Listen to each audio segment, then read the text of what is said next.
எனக்கு ஒரு வாரிசு பிறக்கப் போகிறான் என்று அரண்மனையே விழாக்கோலம் உண்டது. அழகான ஆண் குழந்தை பிறந்தது. ஆகா, என் முதல் மகன், என் ராஜ்யத்தை ஆள வந்த இளவரசன். தேவி கங்கை நதியின் ஆழமான பகுதிக்கு சென்றாள். கையில் இருந்த அந்த பிஞ்சு குழந்தையை சற்றும் தயங்காமல் ஓடும் ஆற்றில் வீசினாள். வசிஷ்டரின் சாபத்திலிருந்து நீ விடுபட்டாய். தேவலோகம் செல். தனக்குள் கதறுகிறான். ஐயோ, என் கண் முன்னாலேயே என் குழந்தையை கொன்று விட்டாளே. நீண்ட காலம் பூமியில் வாழ வேண்டிய விதியோடு பிறந்தவன். இவன் பெயர் தேவவிரதன்.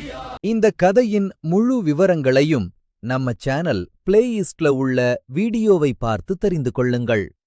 நண்பர்களே, ஒரு சிறிய வேண்டுகோள். நம்ம வீடியோக்களை பார்க்கறவங்கள்ல 90 விழுக்காடு நண்பர்கள் இன்னும் சப்ஸ்கிரைப் செய்யாமலே பார்த்துட்டு இருக்கீங்க. எங்கள் குழுவின் இந்த கடின உழைப்பிற்கு நீங்க தரக்கூடிய மிகப்பெரிய ஆதரவு அந்த சப்ஸ்கிரைப் பட்டனை அழுத்துவது மட்டும்தான். தயவு செய்து சப்ஸ்கிரைப் செய்து எங்களுக்கு ஊக்கத்தை கொடுங்கள்.